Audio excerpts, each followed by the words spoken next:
전 29살이고 남자친구는 31살이에요. 저는 관공서에서 일하고 있고 남자친구는 회사원입니다. 연봉은 둘 다 뭐 거기서 거기고요. 저랑 남자친구 둘 다 어머니밖에 없습니다. 저는 아버지가 돌아가셨고 남자친구는 부모님이 어렸을 적에 이혼하셔서 아버지 쪽은 오래전부터 연락이 끊긴 상태예요. 저는 남동생이 있고요. 남자친구는 결혼한 누나가 있습니다. 양가 부모님이 두 분 다 홀몸이셔서 모아놓은 돈 한 푼 없으시기에 부모님 도움은 거의 받은 게 없어요. 집도 둘이서 모아놓은 돈이랑 대출로 해결하기로 했고요. 시부모 모시는 이야기하면 집은 누가 해왔냐, 얼마나 도움받았냐 이런 얘기 나올까봐 미리 적어요. 연애를 3년 했기 때문에 둘 다 다달이 얼마씩 각자 엄마께 지원해 드리고 있던 거 알고 있었어요. 이 부분은 둘 다 피차 일반이기 때문에 분란 없었는데 남자친구가 갑자기 자기 어머니를 모시고 살자고 하네요. 그래서 저도 그랬죠. 그럼 우리 엄마도 같이 모시고 살자고. 그러니까 표정이 굳네요. 대화 패턴이 이랬습니다. 장모님은 처남 있잖아. 굳이 우리가 모셔야 돼? 걔 나이가 23살이야.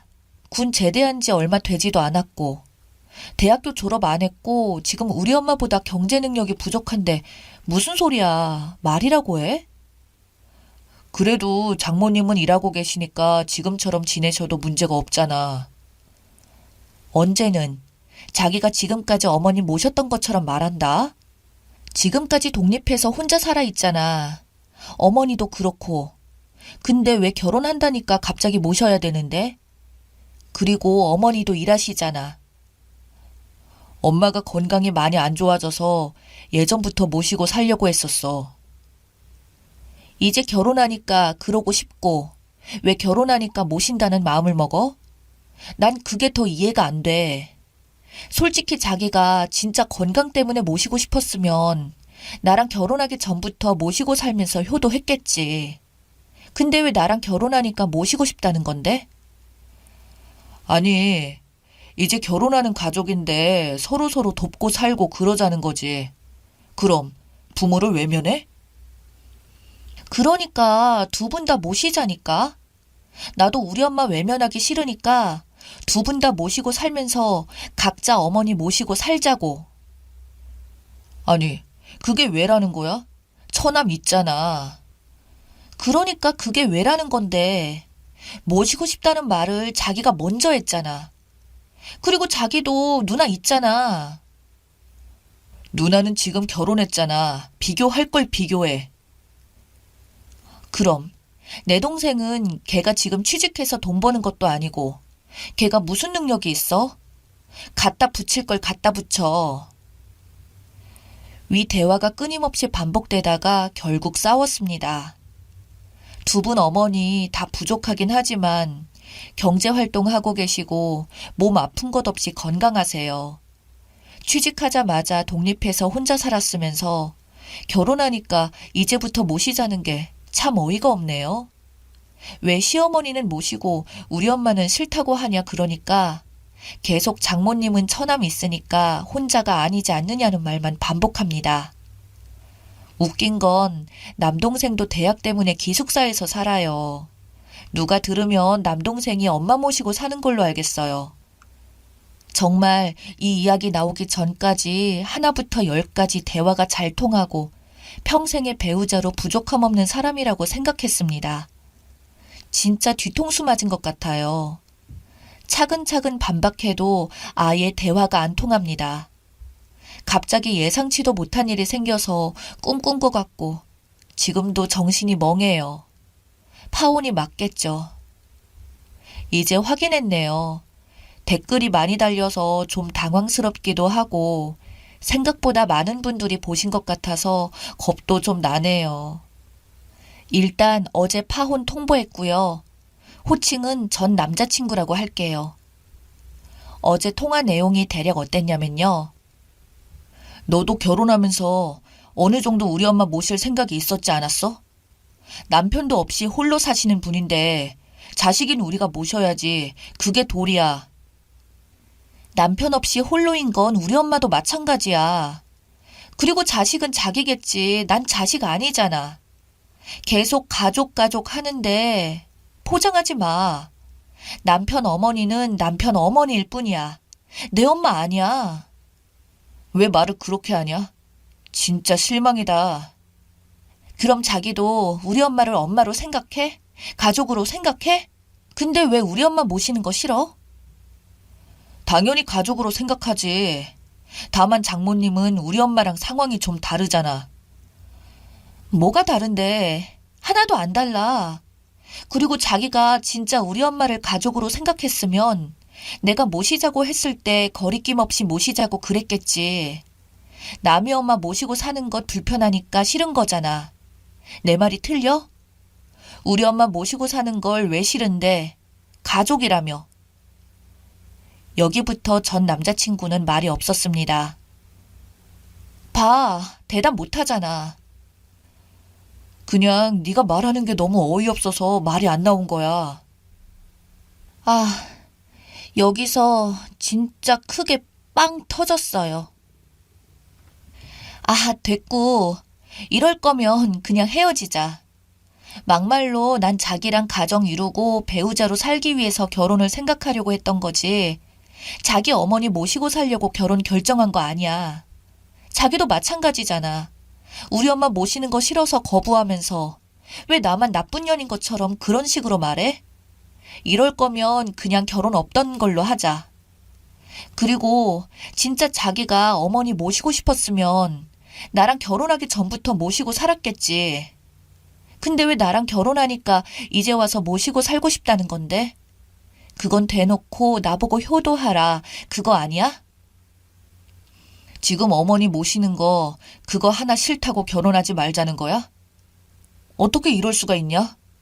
그깟 거 대체 뭐라고. 그냥 모시고 살면 되지. 그게 그렇게 어려운 일이야?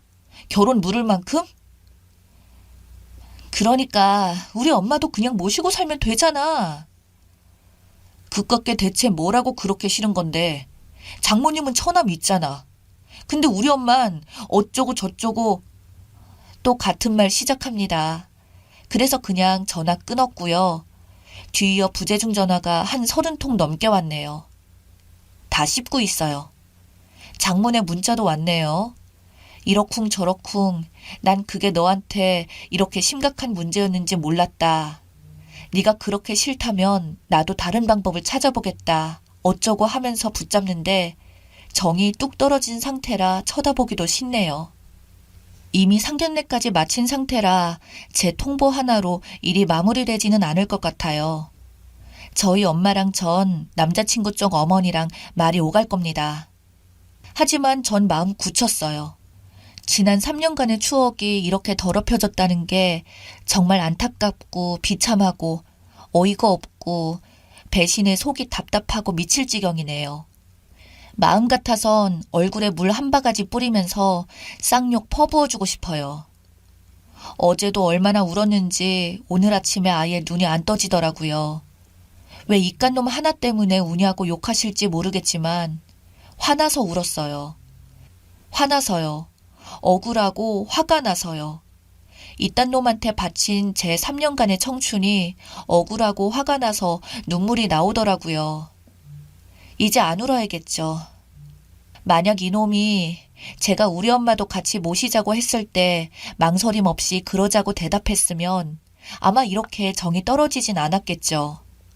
가족이다 자식이다 그러면서 저에게는 도리 원하면서 정작 자기는 남의 일이라는 듯이 말하는 것 자체가 그냥 답이 나오더라고요. 댓글 소개해 드릴게요. 제 친정엄마가 저 태어날 때부터 지병이 있으셨는데 그것 때문에 아직도 병원 생활하세요. 다른 거 다 제쳐두고 우리 엄마 모시고 살자는 남편 말 그 한마디가 너무 고맙고 따뜻해서 결혼을 결심했습니다. 물론 엄마는 같이 살고 있지 않습니다.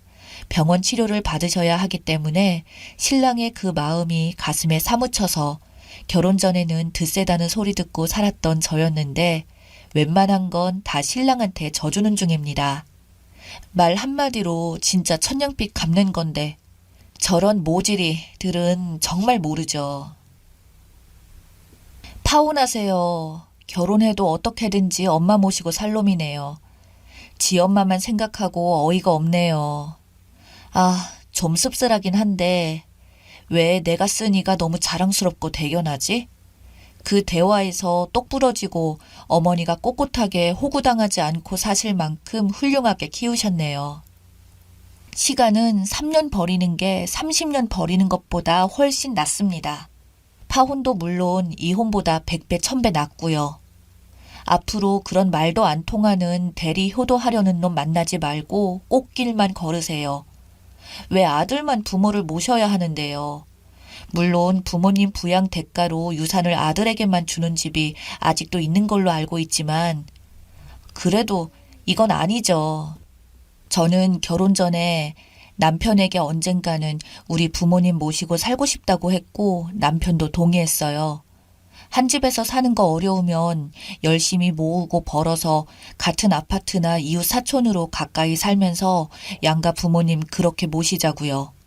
결혼 후에 친정 부모님께 모든 지원과 도움을 받고 있는 상태라 남편은 더 잘 하려고 하고요. 물론 한 집에 사돈이 함께 산다는 거 너무 어렵죠. 그러니 이 결혼을 미룰 이유가 되는 거 아니겠어요? 힘내세요. 어차피 남자분이 안 모시겠다 선언했다고 해도 결혼 후에 다시 얘기 나오면 파혼이 아니라 이혼이니까요. 열받네. 글만 봐도 진짜 헤어지는 게 답임.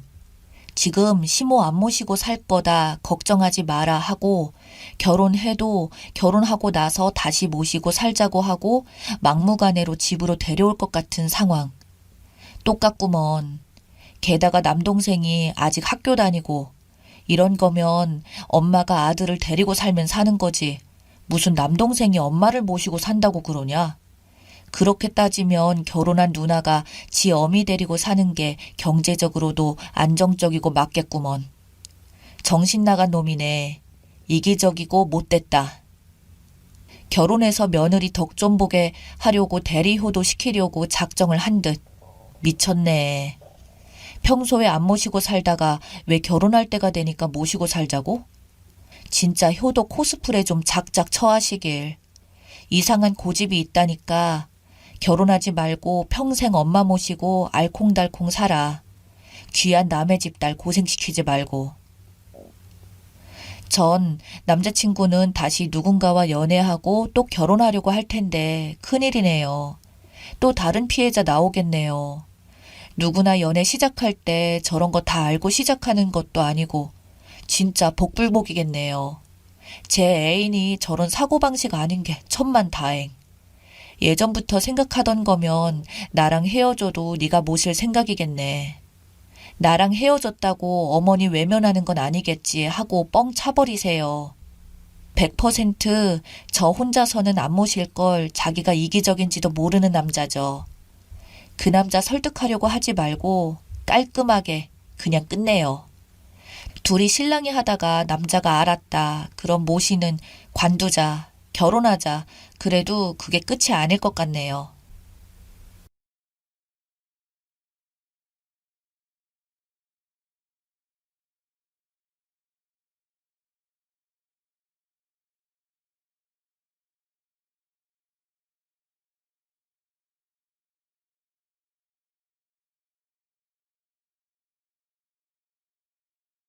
안녕하세요. 저는 40대 초반의 유부녀입니다. 아니, 조만간 유부녀였던 사람이 될지도 모르겠네요. 제 나름대로 인생을 즐기다가 뒤늦게 사랑하는 사람을 만나 결혼했어요. 그리고 이제는 다른 사람에게 들은 것처럼 신혼의 단꿈을 즐기겠구나 했는데 대체 어디서부터 일이 잘못된 건지 결혼한 지 얼마 지나지도 않았는데 이혼하게 생겼네요.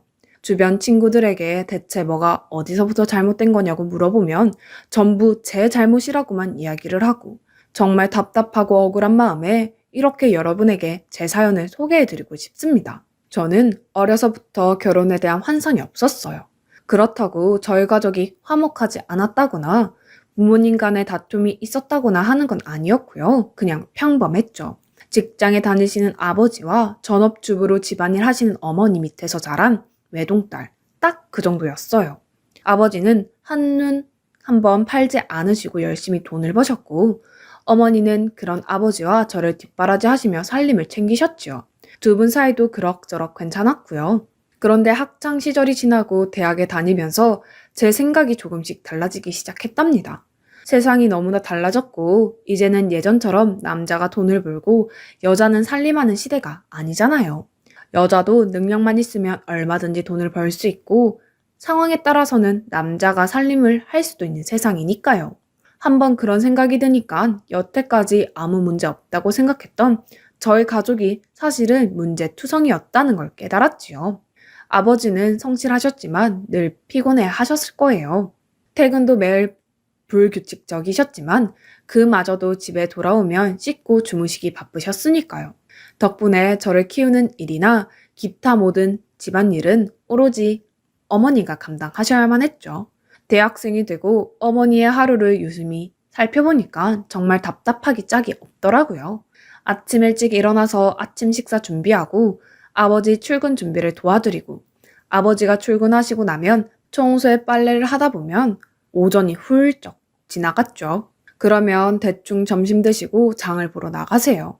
장 봐온 음식 재료들을 손질하고 여기저기 집안일을 하다 보면 금방 저녁이 되더군요. 그렇게 저녁을 차려 먹고 저와 이야기를 좀 나누다 보면 아버지가 들어오시는데, 아버지 저녁상을 다시 한번 차리면 하루가 끝난답니다.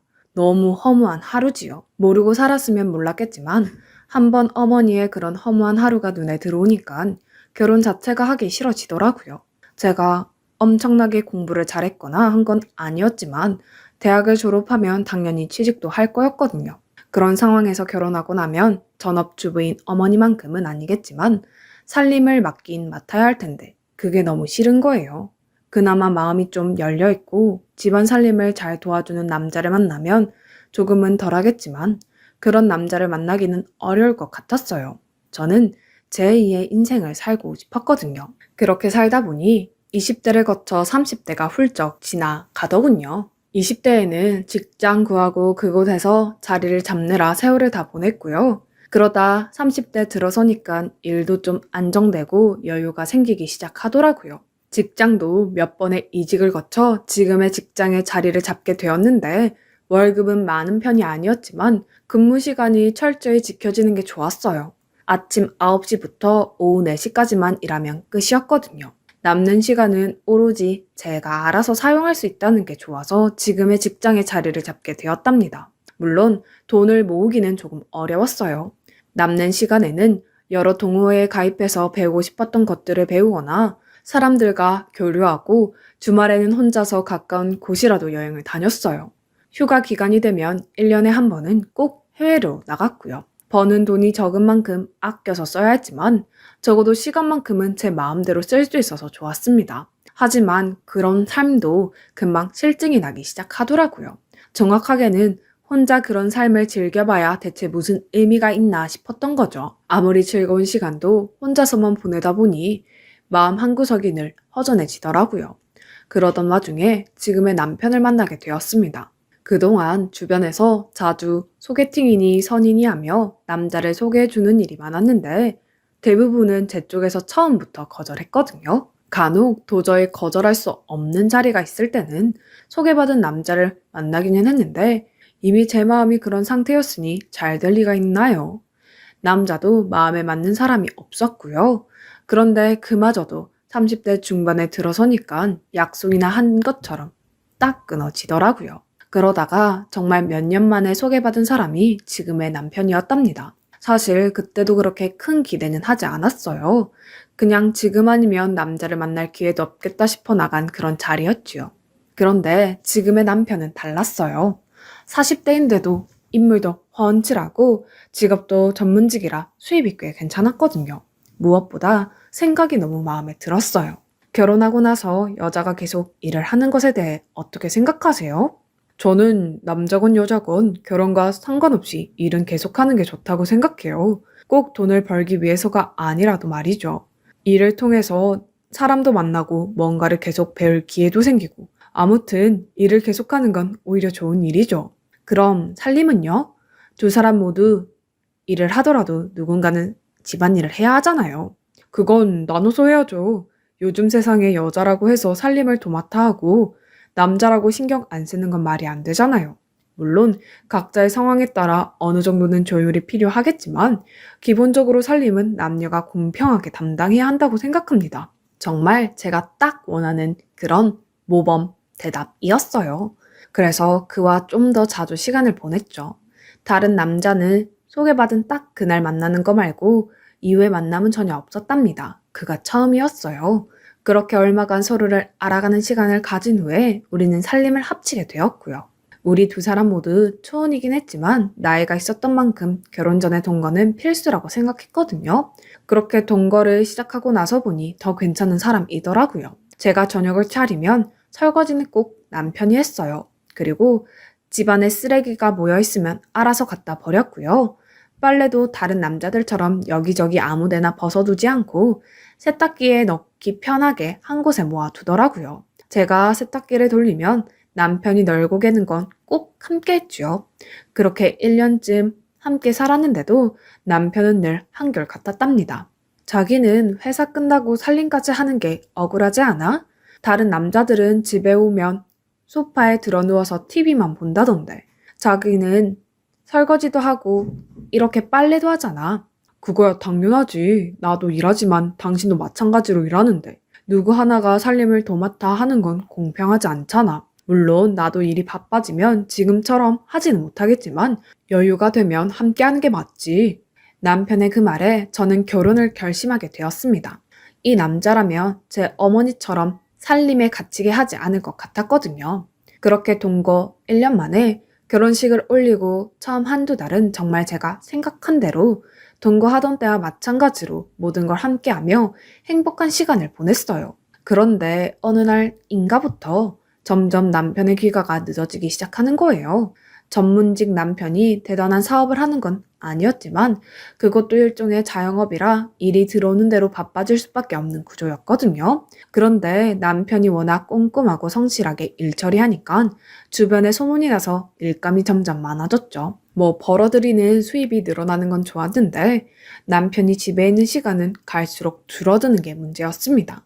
그 전까지 남편의 일과는 이랬어요. 오전 6시에 일어나면 전날 밤 미리 앉혀놓은 밥과 몇 가지 반찬과 아침을 먹습니다.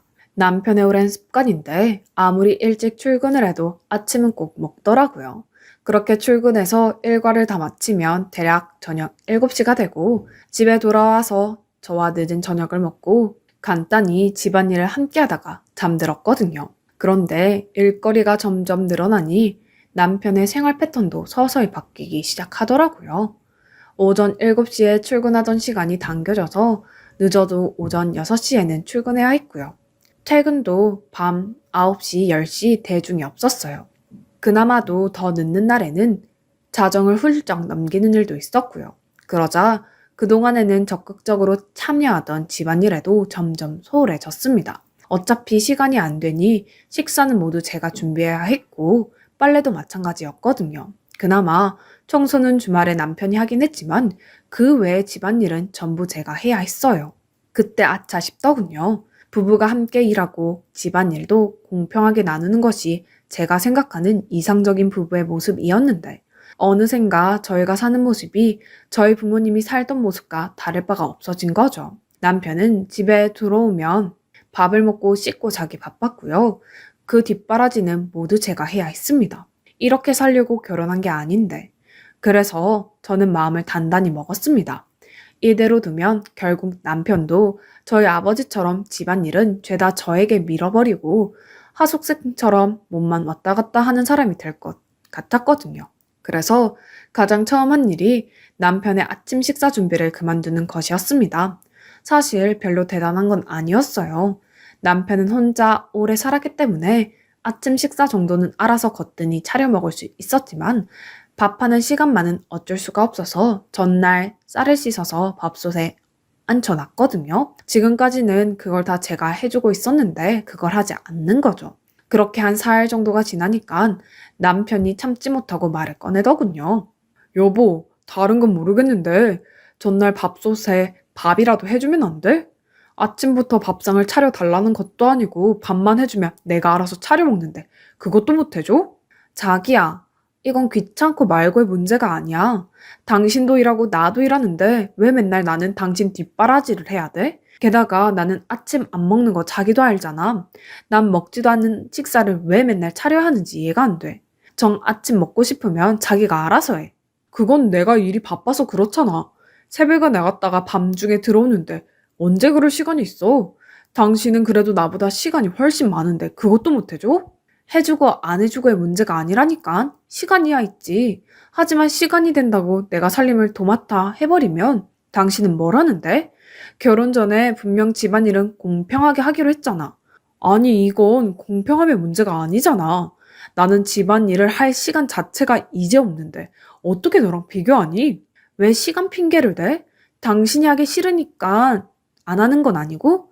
아무튼 내가 여러 번 말한 대로 살림은 공평하게 해야 하니까 정 아침밥 먹고 싶으면 자기가 직접 챙겨 먹어. 솔직히 제가 좀 심하게 말한 건 있긴 했어요. 하지만 이런 식으로 얼렁뚱땅 저한테 살림이 넘어오기 전에 처음부터 바짝 잡지 않으면 언젠가 또다시 이런 일이 반복될 거라 생각해서 일부러 더 강하게 이야기할 수밖에 없었던 거죠. 그런데 그날 이후로 남편이 조금씩 달라지기 시작했어요. 새벽에 나갔다가 밤늦게 들어오는 남편의 일과는 변함이 없었어요. 오히려 전보다 집에 있는 시간이 더 줄어드는 느낌이었. 그래서 가만히 살펴보니까 남편이 전보다 조금 더 일찍 집에 나서더라고요.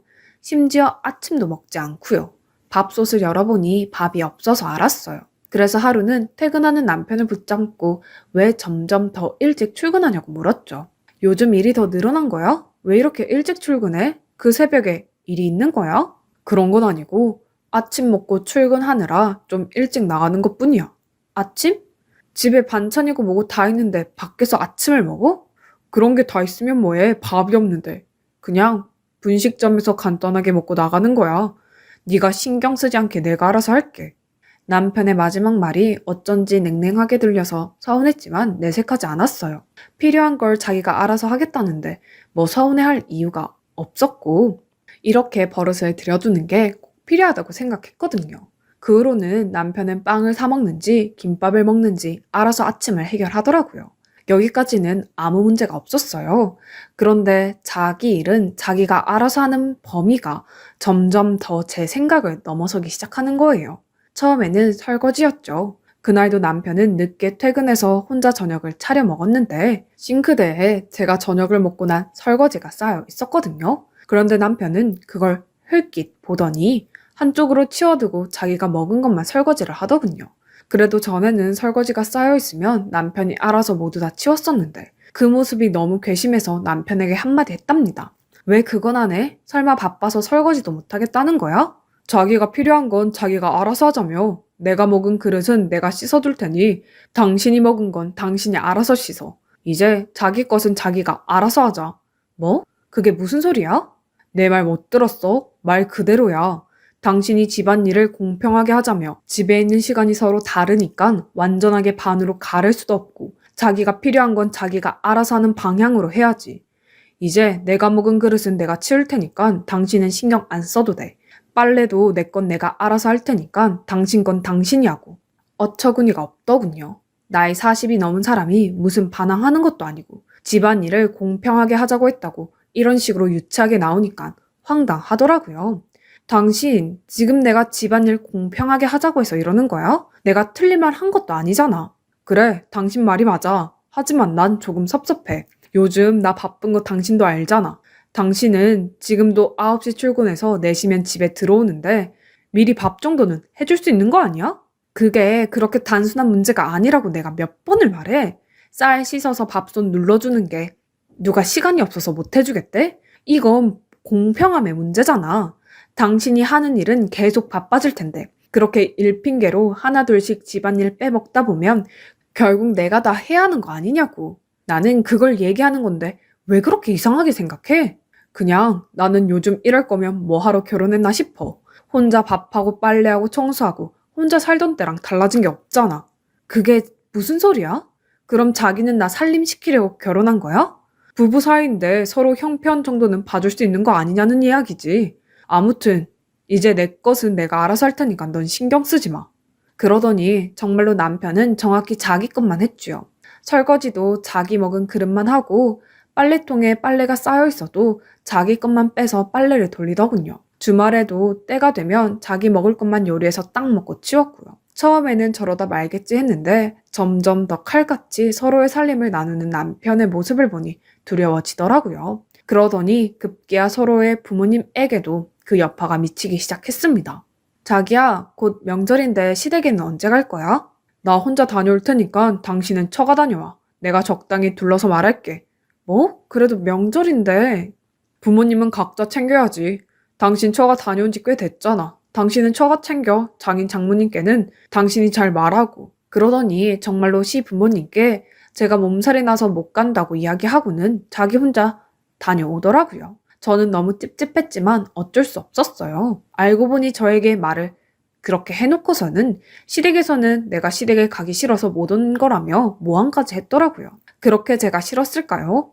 남편은 이제 아침도 혼자서 알아서 챙겨 먹더라고요. 밤늦게 퇴근해도 자기 전에 꼭 자기 먹을 양만큼만 밥솥에 눌러놓고 잡니다. 반찬도 시댁에서 받은 반찬을 따로 챙겨두고 아침에 꺼내 먹고요.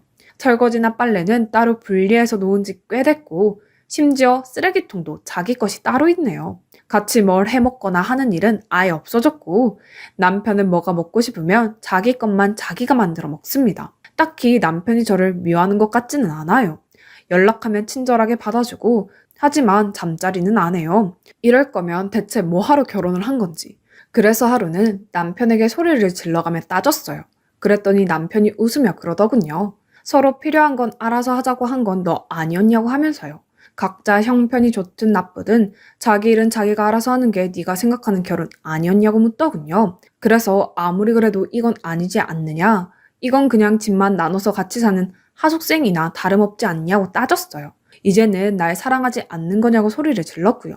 남편은 사랑하지 않는 건 아니지만 밤늦게 퇴근해서 새벽에 나가는 남편을 위해 밥솥 한번 눌러주는 것조차 해주지 않는 제가 너무 차갑게 느껴졌다고 합니다. 그래서 저랑 같이 뭘 하자는 말을 하는 것도 싫어졌다고 하더라고요. 그 이야기를 듣는데 머리가 띵 하더군요. 겨우 그런 것 때문에 이렇게까지 한다는 게 이해가 되지 않았습니다. 저는 화가 머리 끝까지 치밀어 올라 결국 해서는 안 될 말까지 하고 말았네요. 이렇게 살 바에는 이혼하는 게 좋겠어. 이게 무슨 부부야? 차라리 우리 이혼해. 너무 화가 난 나머지 정말 그 순간은 남편을 손절하고 싶은 마음이 굴뚝 같아서 이혼하자고 했습니다. 네가 생각해도 그렇지. 그래, 이렇게까지 했는데도 바뀌는 게 없으면 이혼해야지. 하자 이혼. 정말로 이혼하자는 뜻으로 한 말이 아니었는데 남편은 그전부터 생각하고 있었는지 한 번에 이혼하자고 하더라고요. 저는 너무 당황해서 제대로 대꾸도 못했네요. 하지만 남편은 씁쓸한 얼굴로 자리를 떠났답니다. 남편은 다음날 곧바로 이혼 전문 변호사를 찾은 모양이었습니다. 그날 저녁 저에게 장문의 메시지를 보내 이혼 절차와 재산 분할 문제 등에 대해서 자세히 설명해 주더군요. 그래서 저는 정말로 이혼하자는 거냐고 되물었지요. 그랬더니 남편은 당신이 원한 것 아니었냐고 처음부터 각자 살림을 각자 하자는 것도 이혼하자는 말도 다 당신이 한 거라고 하더군요. 물론 말은 제가 다 한 거지만 제가 원한 건 이런 게 아니었는데 왜 제 말을 그렇게 알아듣는 건지 정말 답답했습니다. 남편이 변호사를 통해 작성한 이혼 서류를 준 지 벌써 일주일이 지났네요. 저는 어떻게든 남편의 마음을 돌려보려고 했지만 남편은 이미 정이 떨어졌다고 하네요. 시간이 남는 제가 아침도 하고 집안일도 더 많이 하겠다고 했지만 도무지 듣는 기색이 없어요. 제가 이렇게까지 하는데도 남편은 냉정하게 서류에 도장을 찍으라는 말만 하네요. 이런 이야기를 주변 사람들에게 하면 전부 제 잘못이래요. 정말 제가 잘못한 걸까요? 집안일을 공평하게 하자고 하는 게 그렇게 큰 잘못인가요? 저는 아니라고 생각하거든요. 이 자리를 빌어 많은 분들의 생각을 들어보고 싶어서 이렇게 사연을 보내봅니다. 제 긴 이야기 들어주셔서 감사합니다.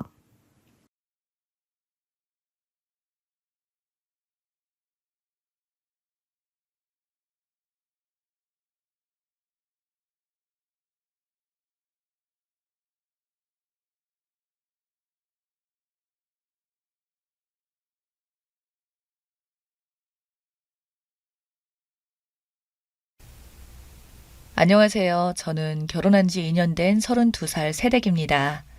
저랑 신랑만 알고 있던 막장 가족사를 여기에다 털어놓겠습니다. 제 부모라고 부르기도 싫은 부모는 어린 나이에 사고쳐서 저를 임신했고 준비도 안 된 상태에서 부랴부랴 결혼했어요. 배운 것도 가진 것도 없고 양가 부모님들 시선이 곱지 않아 힘들었겠지만 공경하고 싶지는 않습니다. 제 기억이 시작되는 건 남동생이 태어났을 때부터예요. 그때부터 기억나는 모든 추억들이 저에게는 끔찍한 상처일 뿐입니다. 엄마라는 사람은 시댁의 냉대가 자기 때문이 아니라 딸을 낳은 죄라고 생각했는지 저 이후로 생긴 동생들을 오직 딸이라는 이유로 생명을 버렸어요. 남동생과 나이 터울이 나는 건 그 때문이고 제가 중학교 때 아무렇지도 않게 그 얘기를 하더라고요. 너도 너희 언니라도 있었으면 산목숨은 아닐 거라고 감사하라고요. 그때부터 꿈속에 죽은 여동생들이 나오는 악몽을 하루가 멀다 하며 꾸면서 사춘기를 보냈어요. 아버지랑 작자는 이기적이고 탐욕스러운 사람이에요. 작은 사업을 했는데 밤늦게 술 먹고 들어와 엄마랑 자는 나에게 폭언을 던지는 것 외에는 별 기억이 없어요. 너희들 때문에 매일 힘들어 죽겠다며 맨정신일 때는 아예 저를 개무시하고요. 차라리 그게 편했어요. 저도 무시하면 그만이니까. 그래도 아들은 끔찍이도 아꼈죠. 그런 인간이었어요. 동생이 중학교 들어가면서부터는 온갖 사교육을 다 동원하여 동생에게 올인하더라고요. 5년을 자라서 개념도 없는 애한테. 저는 공부 욕심이 있어서 학원 다니고 싶다고 중학교 때 조르다가 혼났고요. 어디서 부모 지갑을 우습게 하냐면서 그게 더 억울해서 더 열심히 공부했는데 집에서 공부하면 일부러 TV 크게 틀어놓고 다들 모여 앉아 큰 소리로 저를 무시하는 말을 해서 집 밖에 나와 상가에 있는 동네 학원 창고 같은 구석에 안 쓰는 책걸상을 보관하는 곳에 들어가서 몇 시간이고 공부했어요.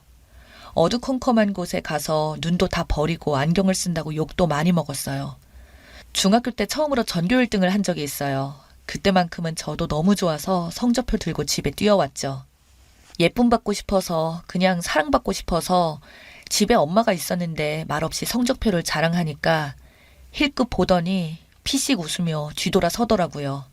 어이없고 이해가 안 돼서 왜 그러지? 하면서도 혹시나 하는 마음에 아빠를 기다렸죠. 늦어지는 게 불안하더만 역시 술을 먹고 오더라고요. 성적표를 내밀더니 받아들었어요. 그러더니 하는 말이 근데 뭐 제가 어안이 벙벙해서 바보같이 가만히 보고 있으니까 그래서 뭐 어쩌라는 거냐? 꼴통학교에서 잘하니까 좋아? 네가 독하니까 네 동생이 길을 못 펴는 거 아니야. 여자가 공부 잘해봐야 어디다 써먹어. 살이나 빼! 라고 소리치더니 제 성적표를 손으로 구기고 바닥에 던지고 들어갔어요. 저는 너무 놀라고 충격받아서 계속 서 있었는데 엄마가 나오더니 짜증을 내면서 동생 자는데 왜 시끄럽게 만드냐고 쓰레기통에 버리고 들어가라고 했어요. 그때 정말 많이 울었죠. 그리고 다짐했어요. 내가 잘 돼서 복수하기로요. 그때부터 내 가족에 대한 마음은 오직 하나, 복수뿐이었고 고등학교 가서도 그 일념 하나로 정말 독하게 했어요. 고3 모의고사에서 전국 상위 0.1% 나와서 학교에서 상품으로 도서 상품권도 받았는데 가족에겐 말 안 했어요. 부모는 우리 동네가 학군이 구린 건 생각 안 하고 맨날 꼴등 학교, 꼴통 학교 아예 말도 안 꺼냈어요. 성적에 대해서요. 그래서 이날 이때까지 칭찬 한 번 받아본 적 없습니다. 수능은 생각보다 안 나와서 S대에 못 가게 되었어요. 사립학교가 어마어마하게 비싸기에 부모님께 자존심 숙이고 말씀드렸더니 이걸 욕을 하더라고요. 그렇게 혼자 잘난 척 하더니 결국 비싼 데로 가냐고. 네가 잘나면 얼마나 잘나서 지금 중요한 시기인 동생 길을 죽이냐고. 학비 죽어도 못 해주니까 알아서 하라고. 제 눈앞에서 배치표를 확 찢어버리더군요. 울면서 배치표 다시 테이프로 붙이고 담임 선생님에게 원서를 빌려서 결국 대학교에 붙었습니다. 대학 다니는 동안은 자취는 꿈도 못 꿔서 하루 4시간씩 통학하면서 아르바이트 뛰어 용돈 벌고 부족한 건 장학금 받아서 좋은 성적으로 대학을 졸업했습니다. 그리고 복수하려면 이 길밖에 없다는 생각으로 고시 도전해서 결국 붙었습니다. 고시 공부할 때 지원이 없이 고생했던 거 다 말하자면 끝이 없지만 그럴 팔자 이려니 생각합니다. 그리고 명예고 권력이고 나발이고 돈이 최고다라는 생각으로 바로 이래서 오래 찬 연차입니다. 연봉 많이 주고요. 남들 보기에 당당한 여자로 살고 있습니다. 공부하며 만난 남자친구랑 2년 전에 결혼했는데 멀쩡한 부모도 모은 돈도 쥐뿔도 없는 저를 두 말 않고 받아주신 시부모님과 남편에게 평생 갚는 마음으로 살아갈 겁니다. 물론 고시 공부하면서 집이랑 인연은 끊었어요. 결혼도 알리지 않았고 시부모님께도 신랑이 잘 말씀드려 더 묻지도 않으시더라고요. 따로 연락은 안 했지만 그래도 입소문을 통해 알았을 텐데 끝까지 아는 척을 안 하더군요. 저도 독하지만 그 사람들도 독합니다. 손 벌릴까봐 무서웠나 봐요. 시댁에서 지원도 받고 조금이나마 융자받아서 우리 살림 마련했고 함께 살기 시작한 뒤로는 돈도 금방 잘 모여서 이제는 살만합니다. 옛날 생각하면 지금은 꽤나 고급지게 살고 있고 남들이 보면 유복하게 엘리트처럼 큰 줄 알아요. 하지만 깊이 들여다보면 보이는 이 모난 성격은 채울 수 없는 결핍의 흔적이겠죠. 그런데 반년 전에 처음으로 엄마란 사람에게 연락이 왔습니다. 번호도 저장 안 해서 안 받았더니 문자로 연락이 왔는데 아버지 사업이 많이 어려워졌나 보더라고요. 저한테 동생 이번에 대학원 가는 거 학비 좀 보태달라더군요. 전공이 특수해서 학비가 비싸대요. 동생이 어느 대학에 간지도 몰랐는데 그 사교육비 들어간 거 치고는 미미한 결과더군요. 취직이 안 돼서 나이 먹고 대학원이나 가나 봅니다. 호기심이 생기더라고요. 일단 오라고 했죠. 광화문에서 만났는데 정말 제 인생에서 할 수 있는 치장 다 하고 갔습니다. 결혼식보다 더 꾸미고 간 것 같아요. 원래 수수하게 하고 다니는 편인데 유일하게 있는 명품백 들고 드라이하고 나갔어요. 친정엄마 만나는 게 아니라 무슨 전쟁에 참전한 것처럼 말이죠. 건물 로비의 카페에서 보기로 했는데 조금 늦게 나와보니 엄마가 초조한 듯 앉아있더라고요. 많이 초라해지셨더군요. 어렵기는 어려운지 그런데 또 서운한 소리 하기는 싫은지 테이블에 보란듯이 샤넬 팩트 하나 놓고 기다리고 있었어요. 웃겨서 피씩 웃으며 들어갔습니다. 저를 보더니 살가운 척을 하더라고요. 저도 클라이언트 대하듯 살갑게 대했습니다. 이것저것 안부도 묻고 제 모습 보고는 생각보다 더 잘 사는 것 같아 놀랐나 봐요. 아빠도 자기 지인들한테 요즘 내 자랑을 하고 다닌답니다. 연락 한 통 안 하면서 무슨 내가 잘된 거에 보태준 것도 없으면서 생색은 내고 싶은가. 비굴한 꼴에 웃음만 나더라고요. 그러다가 동생 학비 얘기를 슬슬 꺼내더라고요. 전문직끼리 결혼했으니 여유 있지 않냐면서 가족 간에 서로 돕고 하면 좋대요. 저는 도움받은 게 없는데 말이죠. 제가 활짝 웃으면서 준비해간 봉투를 꺼냈어요. 엄마는 덥석 잡고 코앞에서 봉투를 슬쩍 들여다보더니만 그대로 얼어있네요. 5만 원짜리 한 장 넣어드렸습니다. 이게 뭐냐고 하네요. 제가 동생 용돈 좀 챙겨봤다고 그랬습니다. 저 학교 다닐 때 한 달에 1,000원씩 주면서 토요일에 특별활동하러 공설 운동장까지 갈 차비가 없어서 집 앞 1시간 전에 걸어서 출발하고 집에 올 때는 친구들은 버스 타고 가는데 나는 엄마가 데리러 온다고 거짓말 치고 다시 1시간 걸려 걸어오면서 오고 했거든요. 내가 그때 받던 용돈 몇 년치를 이렇게 주는데 고맙지 않냐고. 사교육 시킨 돈은 다 어디 가고 지금 취업 못하니 누나 된 도리로서 돈 넣어줬다고 하니 엄마 손이 벌벌 떨리더라고요. 앞에 물잔을 제 얼굴에 부어버릴까봐 제가 빼앗아 들고 웃으면서 다 마셔버렸습니다. 그러고는 일부러 간다고 바쁘다고 일어서면서 지갑에서 5만 원 더 꺼내서 테이블 위에 놓았습니다. 커피값 계산하시고 뭐 좀 사입으라고 이런 데는 그래도 좀 차려입고 와야 모양 안 빠진다고 그 말 하면서 정말 제가 생각해도 간사한 표정으로 미소 지었죠. 엄마는 얼굴이 그야말로 사색이 되고 정말 너무나도 볼품 없어졌어요. 하지만 불쌍하진 않았어요. 더는 연락하는 일 없었으면 좋겠다고 말하고 일어서는데 다리가 후들거리는 거 억지로 괜찮은 척 파워워킹 했습니다. 뒤에서 쌍욕이라도 들릴까봐 두근댔는데 아무 소리 없었어요. 그렇게 뒤도 안 돌아보고 걸어 나왔고 어떻게 회사까지 왔는지 기억도 없어요. 술에 만취한 것처럼 비틀대며 사무실에 들어왔는데 두 손이 부들부들 떨리고 어지러웠어요.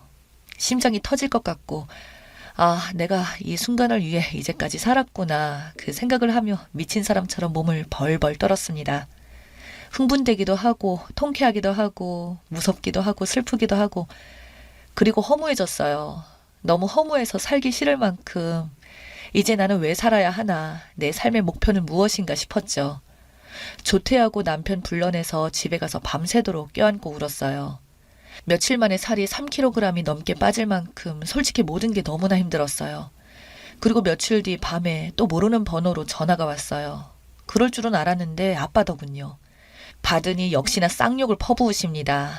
전화로도 고스란히 전해지는 분노들은 이제 가슴이 벌렁거리지도 않았고 그냥 담담히 들었어요. 네가 잘 살 줄 알아? 부모 형제도 못 알아보고 불안당 같은 건 누구 때문에 출세했는데 은혜로 모르는 거야? 등등. 그 외에도 무수한 욕들을 그냥 다 듣고 있었어요. 그러고는 계속 이러시면 내용 증명 보냅니다. 받기 싫으시면 전화 끊으세요. 불안당이 무슨 뜻인지 아시죠? 바쁜 사람 붙잡고 못 배운 티 내면 안 되죠. 공부는 스스로 하는 거라더니 공부 안 하셨나 봐요. 아내분 통해 돈도 보냈는데 그쪽 통해서 연락하시죠. 하니까 한참 대답이 없더라고요. 그러더니 울부짖는 소리 비슷하게 욕을 하며 소리를 지르더라고요. 솔직히 좀 놀라서 무섭기는 했는데 그냥 술 먹고 주정 부리는 것 같아서 듣고 있었어요. 그러고는 머리가 어질어질해져서 아내분 편에 돈 보냈으니까 아들 학비에 보태라고 하고 끊었습니다. 다시 올 것 같아 폰만 꼭 부여잡고 쭈그리고 앉아 있었는데 다시 울리진 않더라고요. 그게 반년 전인데 그 뒤로는 아무 연락도 없습니다. 부모들끼리 알고 지내던 고향 동네 친구한테 얼마 전 연락해서 돌려 물어보니 사업하던 거 다 처분하고 시골로 내려갔다는 소문이 났나 봐요. 쪽팔린 건 아는지 사람들한테 제 얘기는 안 했나 보더군요. 동생은 어찌 되었는지는 모르고 관심도 없어요. 슬프고 원망하던 마음은 조금씩 지워지고 있습니다. 남편은 빨리 아이도 갖고 싶어 하는데 저는 커리어 핑계대고 미루고 있지만 사실 제 마음이 아직 이렇게 못난 상태인데 자식한테 저 같은 상처 입히고 부모 될 것 같은 두려움이 커요. 자식은 어쩔 수 없이 부모를 닮는다잖아요. 공부 핑계, 일 핑계 대고 심리 상담 한 번 못 받아봤는데 이제 아이 계획도 있으니 한번 받아볼까 하는 마음도 있는데 시간은 둘째치고 일단 용기가 잘 안 생깁니다. 이젠 없던 일처럼 지울 수 있는 과거가 된 것 같은데 제가 누군가에게 말하면 그게 없어지질 않고 더 또렷해질까 봐 이런 마음의 상처는 말하는 것만으로도 치유가 된다고 해서 여기다가 간략하게 털어놔 봐요. 두서없는 글 읽어주셔서 감사합니다. 저 같은 상처가 있는 분들, 우리 같은 이들은 본인이 독하게 잘 살아가는 수밖에 없어요. 우리 힘내요. 우리가 서로 응원하고 서로 사랑해줘요. 오늘 긴 사연 끝까지 들어주셔서, 끝까지 읽어주셔서 감사합니다.